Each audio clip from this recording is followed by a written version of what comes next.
Bonjour, comment allez-vous aujourd'hui? J'espère que vous vous portez très bien et j'espère que tout ce qui vous entoure en ce moment va super bien. Et justement pour bondir sur ce point, aujourd'hui je voulais parler de décoration d'intérieur, d'architecture d'intérieur, de cet environnement que l'on voit tous les jours, que ce soit dans notre appartement, que ce soit dans même notre bureau où on travaille, dehors, tout ce que vous voulez. Bah, justement, le point de vue intérieur ne marche pas à l'extérieur.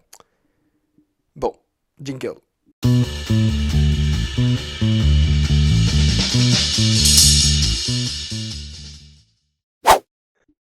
Alors, c'est vrai que je me dis que j'oublie tout le temps de me présenter parce que moi déjà c'est Alexis évidemment et vous pouvez me retrouver sur Instagram, TikTok, où vous voulez, bref, on s'en fout. Mais c'est vrai que je me présente jamais, mais je m'appelle tout simplement Alexis et aujourd'hui j'avais vraiment envie de parler de décoration parce que je suis passionné de design, mais passionné de design d'intérieur. Je suis en graphisme. Me demandez pas qu'est-ce que je fais en graphisme spécifiquement, parce que j'adore le design d'intérieur et j'ai déjà pensé à être designer d'intérieur. Bref. Parce que quand on y pense, quand on vit dans un endroit, vraiment la décoration ou même... Je vais déjà vous raconter un petit peu quand même ce que c'est la différence entre la décoration et l'architecture d'intérieur. Parce que Parce que l'architecture d'intérieur, c'est tout ce qui va composer des murs, du placo jusqu'aux meubles. C'est vraiment tout ce qui va composer une pièce, tout ce qui va être agencé dans une pièce. Par exemple, le mur, il va être arrondi. Il va y avoir des meubles à tel endroit qui vont être modulés peut-être dans le mur, ou des pièces qui vont être faites pour être comme ça. Enfin, vraiment, alors que la décoration d'intérieur, c'est tout ce qui va être apporté dans une pièce qui est déjà faite, comment dire. Bah, c'est-à-dire la peinture, les meubles, tout ça, ok, et après tu rajoutes des babioles, mais l'architecture d'intérieur, c'est plus comment agencer tout l'espace et aussi de A à Z. Ce que je veux dire même, imaginons ta maison elle est déjà faite, mais tu n'as pas de mur, c'est ça l'architecture d'intérieur, c'est que tu vas justement composer les murs, créer, construire des fondations dans l'intérieur, justement, tout est dit dedans, et hop, justement, et après, tu as tout ce que tu veux, tu fais tout ce que tu veux dedans. Moi, aujourd'hui, j'avais vraiment envie de parler en globalité parce que je vais peut-être plus parler de décoration d'intérieur parce que, en soi, l'architecture d'intérieur, c'est un peu une gamme au-dessus que je vais pas forcément parler parce que, bah, j'y touche pas vraiment, finalement, parce que, bah, déjà, je suis jeune, je peux pas faire d'architecture d'intérieur parce que bah juste faut construire une maison, enfin faut faire des choses comme ça donc un peu chaud quand même, non, je n'ai pas de sous pour faire ça. Euh, mais décorer l'intérieur, je trouve que c'est merveilleux. Je suis mais waouh, franchement, je ne pouvez pas savoir à quel point je suis passionné de ça et je pense que c'est super important d'avoir une bonne déco et un bon truc bien évidemment, à la... c'est pas à la portée de tout le monde parce que tout le monde n'a pas les mêmes moyens. Mais c'est sûr que quand tu as une bonne déco bien à toi et bien personnelle, tu te sens toujours mieux. Et quand on voit un peu les maisons de stars et tout, t'es en mode mais waouh. Enfin, après, j'idéalise pas non plus star, star, star. Parce que bon, voilà. Des fois, quand on nous montre dans des magazines, ok, c'est beau, mais t'as l'impression qu'il n'y a aucune vie, il y a que des trucs qui sont posés, mais c'est parce qu'il y a des, comment ça s'appelle? Des gens qui habillent ta maison, genre ils viennent et ils posent des fleurs et c'est juste pour prendre en photo pour les magazines comme Hailey Design. Ils font souvent ça. Je sais que Natou en avait parlé dans dans un de ses lives de Twitch. Elle nous parlait de parce qu'elle a fait une interview un petit peu avec son architecte d'intérieur sur Hailey Design. Donc c'est un magazine de design d'intérieur et c'est genre le Pinterest. Vraiment le Pinterest magazine de architecture d'intérieur. Et si vous voulez plein d'idées, il y a beaucoup de choses dedans. Après, c'est sûr qu'à chaque fois, on nous montre toujours des pièces qui coûtent toujours excessivement cher parce que ça équivaut un petit peu à Vogue Home. Je crois que Vogue Home existe, mais ça équivaut un petit peu à ce genre de choses. Et souvent, c'est hors de prix et c'est vraiment des meubles de designer et Oui, c'est beaucoup, beaucoup de ça. Et franchement, je suis fan, encore une fois, de tout ce qui est tout ça, parce que je trouve que c'est important d'avoir sa déco à soi, parce que c'est comme ça qu'on arrive à être bien là où on est. On est dans son confort, on connaît la pièce mieux que personne, donc du coup, on peut la décorer comme on veut. Bon, c'est sûr que il y a toujours un truc de idéaliser, on est en mode ah Pinterest, tout ça, il faut que tout le temps doit tout doit vraiment être tout le temps rangé correctement, alors que souvent ce qu'on nous montre c'est c'est bien rangé tout ça. Oui, ok, mais après ça n'apporte pas vraiment de vie et ça reste un peu triste. Mais après moi je suis pas non plus le meilleur exemple parce que des fois ça va être hyper clean, genre rangé, t'as l'impression qu'il n'y a aucune vie et puis le lendemain c'est la mort. Même là, un petit peu, aujourd'hui, c'est un petit peu la mort, mais c'est vrai que, bon, je vais éviter de parler de moi qui est un petit peu bordélique, parce que finalement, on va pas parler de aujourd'hui, je suis bordélique. Peut-être ça peut être une idée d'épisode, mais là, c'est pas trop ce que j'avais envie de parler de ce soir. Mais je voulais vous parler que j'ai, j'adore les babioles. J'adore rajouter des babioles. Et, mais des fois, ça peut être genre un vase, mais un énorme vase, et je vais rien mettre dedans, mais il est juste super beau. J'ai un vase fraise, il est merveilleux. J'ai un mini vase fraise aussi qui est super beau. Je fais des peintures, je les mets partout. Franchement, j'apporte ma patte à chaque fois dans mon premier appartement, et franchement, je vais pas me jeter des fleurs, mais je trouve que mais il est super bien décoré, et en plus, c'est des petits trucs de partout, même mes meubles, c'est tout n'est pas vraiment le même style, mais en fait, il y a un petit côté bois et un petit côté pas cimenté, mais un peu plus décalé. Et en fait, ça apporte un côté rétro et à la fois chaleureux. Et j'ai fait l'achat aussi d'un merveilleux fauteuil sur la Redoute qui tourne. Et franchement, il n'était pas si cher que ça par rapport à ce qu'on peut trouver en magasin. Et il est orange, il tourne, il est beau. Franchement, je pense que je suis tombé amoureux carrément de ce fauteuil et je l'adore. Franchement, même Gunther, il monte dessus mon lapin et il est en mode ouh, je tourne, c'est super. Franchement, il est hyper confortable, il est quali, tout est super. Vraiment, waouh. Et je voulais surtout parler d'un truc. J'ai déjà fait une vidéo YouTube dessus, mais je suis amoureux des lampes, des lampes, des luminaires, de tout ce qui se compose et qui fait de la lumière et que c'est waouh.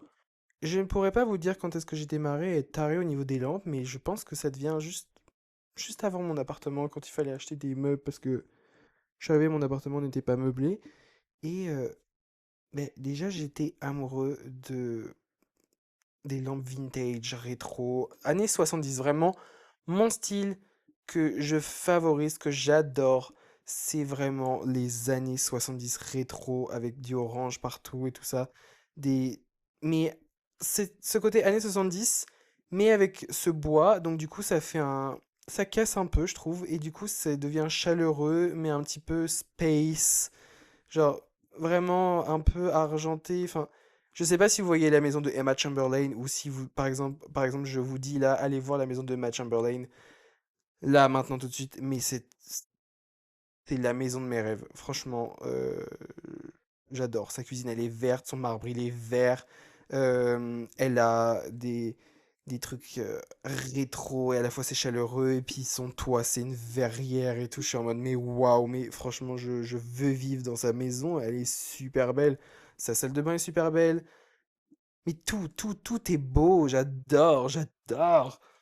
Mais pour en revenir aux lampes, puisque je suis fou avec ça, j'ai commencé à en acheter une. Franchement, Ikea, je vais là-dedans, mais je ne repars jamais. Je pense que je pourrais dormir à Ikea. Je pourrais vivre à Ikea carrément. Peut-être que mon premier boulot, genre pas boulot d'été, mais genre en CDI, ce serait Ikea. Non, peut-être pas non plus. Mais franchement, quand je vais à Ikea, mais je veux faire un partenariat un jour avec Ikea, ce serait merveilleux. Ce serait super de faire un partenariat avec Ikea. Franchement, je- mais toutes les lampes quasiment viennent de Ikea. Bon, après, j'ai Jysk, j'ai Lidl. Oui, j'ai Lidl. Mais franchement, ils ont fait une collection à un moment de un peu rétro, tout ça. Et oh là là. c'était super. Je l'ai encore cette lampe. Et franchement, les lampes un petit peu champignons et tout ça, c'est waouh, waouh, waouh, waouh.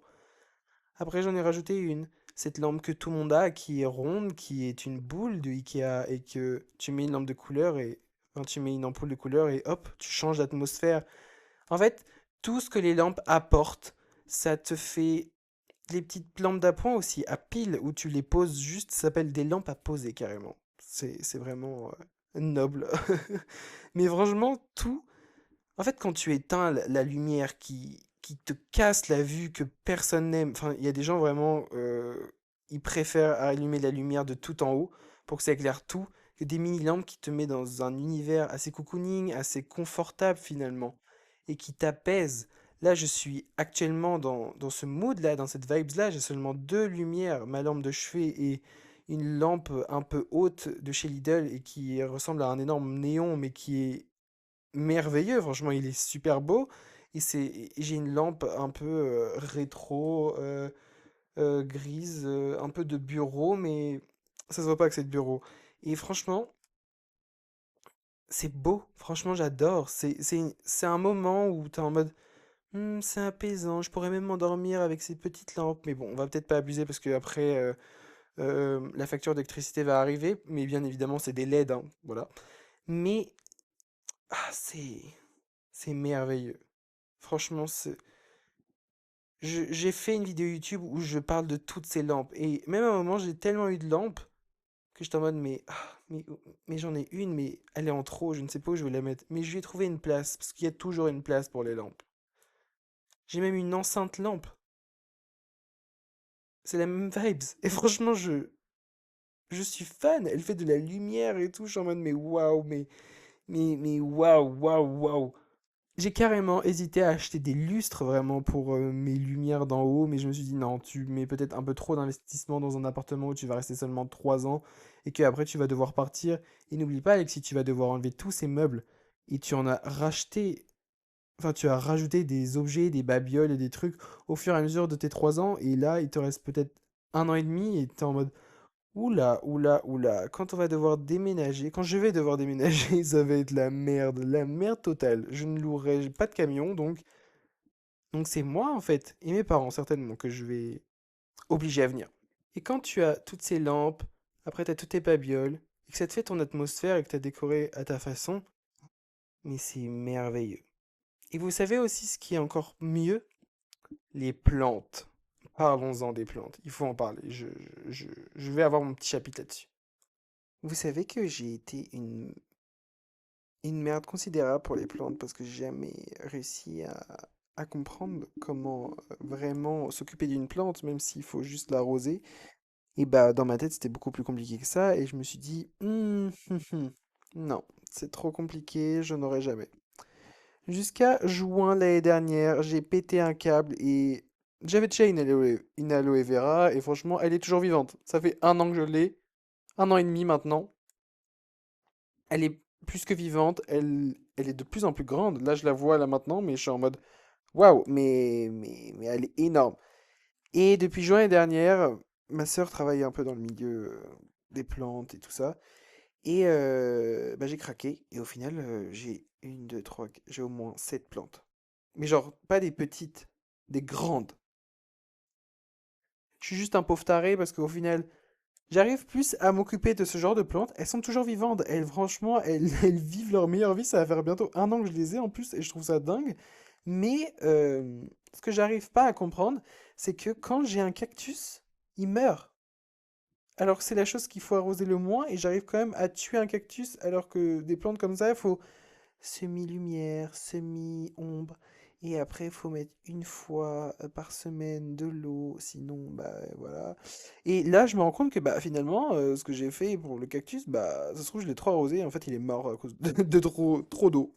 Trop. Il s'est noyé, finalement, le cactus.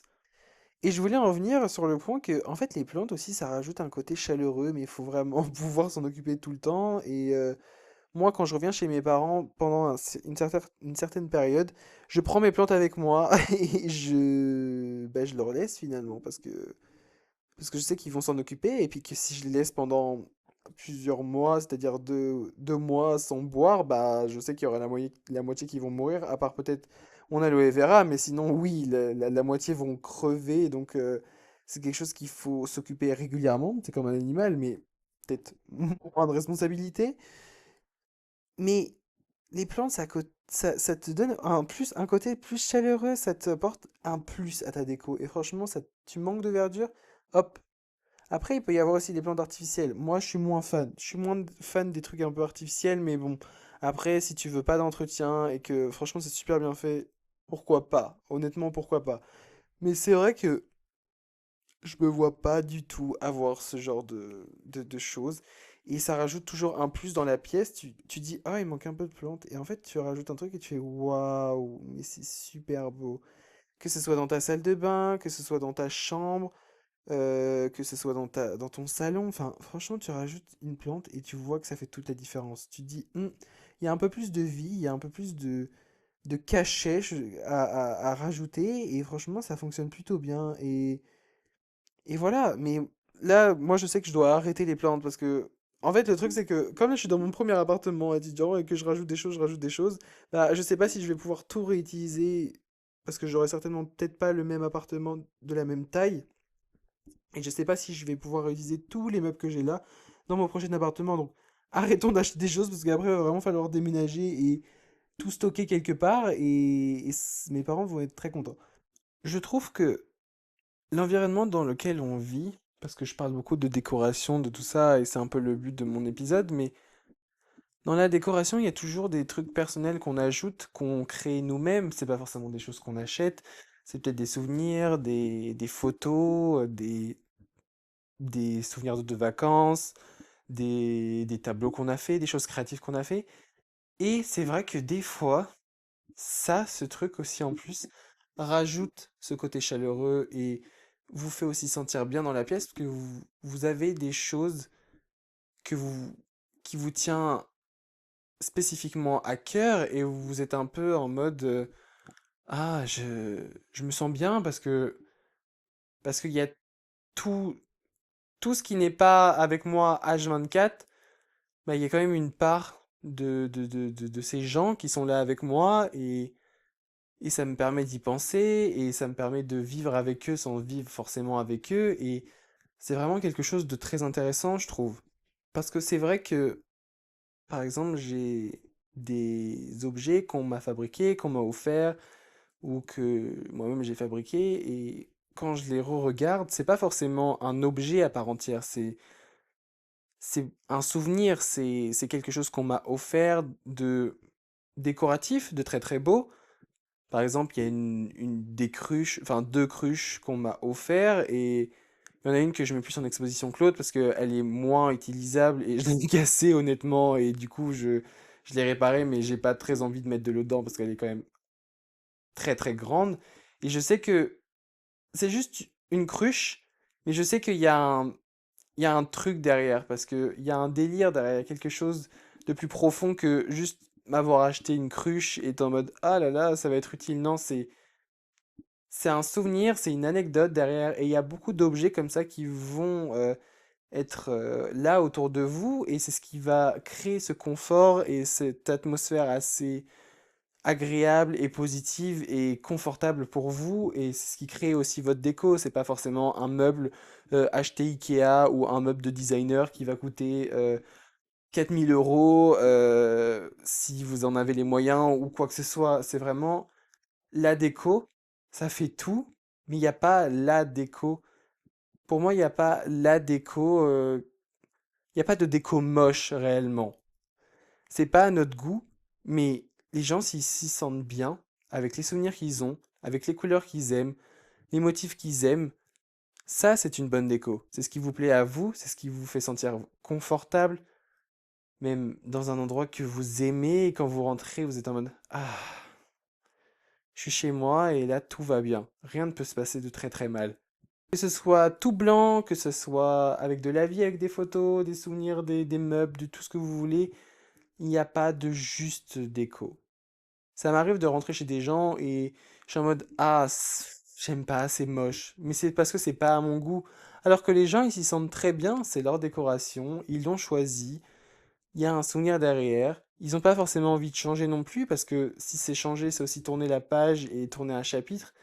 Et je pense que c'est aussi assez dur des fois de changer de décoration, parce que on a tout le temps vécu avec la même, on l'a aimé, on aime peut-être moins qu'avant, mais il y a toujours ce truc de, ah, là on a passé un bon moment, il y avait ce papier peint, là il y avait ça, là il y avait ça. Je me souviens que quand j'étais chez mes grands-parents, j'ai jamais forcément aimé la déco. Mais je sais que cette déco, elle a été avec moi pendant très très longtemps.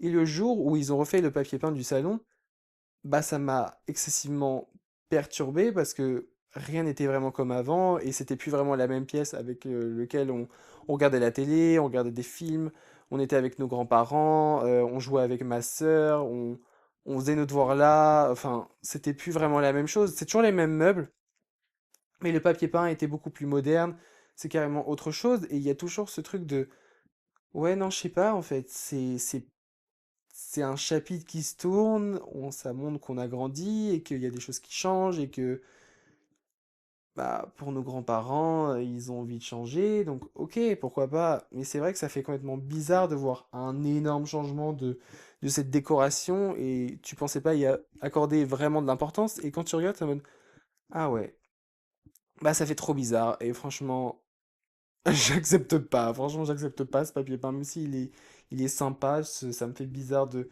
changer ce qu'il y avait avant et le meuble avec lequel on jouait, par exemple, il a été mis, je sais pas où, à la poubelle ou donné, et t'es dans cet état d'esprit de nostalgie un petit peu. Donc tu sais pas vraiment où te mettre, mais tu sais que cette déco, qu'elle soit moche ou pas, en fait, t'as grandi avec et tu as appris à l'aimer et tu t'es créé des souvenirs avec ça et tu te dis, bah, mais en fait, c'est qu'un pauvre truc qu'on a collé, mais comme c'est mon atmosphère, c'est là où j'ai vécu, c'est là où j'ai passé des bons moments, des mauvais moments, de tous des moments, c'est vraiment quelque chose que tu prends à cœur et que tu passes beaucoup d'énergie dedans, et que quand ça change, des fois ça peut être bien parce que quand t'as été dans une déco et enfin dans une atmosphère où au final il s'est passé que des mauvais trucs, tu peux plus t'encadrer cette déco. Tu as besoin de changement, tu as besoin de passer à autre chose, et ce qui va te permettre de t'aider à changer de mindset. Et t'as aussi ce truc de nostalgie où tu dis, j'aimais bien aussi, on passait des bons moments, et là c'est un nouveau chapitre, donc c'est un peu comme une nouvelle vie et de nouveaux souvenirs qui vont se créer avec tout ce qui m'entoure, et le fait d'avoir changé, bah ça me perturbe aussi. T'as ces deux cas en fait, t'as ce cas positif et t'as ce cas négatif, et dans tous les cas, ça te fait quelque chose de changer. Donc il y en a, ça va leur donner de la nostalgie, il y en a, ça va être un pas vers l'avant, et ça peut être que bénéfique aussi. Je crois bien que c'est la fin de ce petit épisode décoration où je parle un petit peu de ma vie finalement, parce que c'est un peu inhabituel. D'habitude, je parle de sujets assez généraux sur la santé mentale ou sur des sujets de vie un peu, je trouve, où on se prend beaucoup la tête. Et là, je sais pas, j'avais envie de changer et de me dire que la déco aussi avait un effet psychologique sur nous, parce que c'est pas forcément que des objets, que des choses qu'on fabrique et hop, on les pose et hop, ça ne nous fait rien. Psychologiquement, ça nous fait quelque chose, et physiquement aussi. Donc c'est pour ça que je voulais en parler aujourd'hui, et je voulais un peu apporter ce truc de mon expérience et de ce que j'aime. Et puis voilà, après il y en a qui en ont rien à foutre, vous pouvez toujours passer ces moments-là, mais voilà. J'espère que vous avez aimé l'épisode. Je vous revois la semaine prochaine, et puis n'hésitez pas à vous abonner sur Instagram, TikTok, YouTube, tout ça pour suivre un petit peu ce que je fais si vous en avez l'envie. Et ceux qui n'en ont pas l'envie, rendez-vous à la semaine prochaine et au prochain épisode. Moi, je vous fais de gros bisous.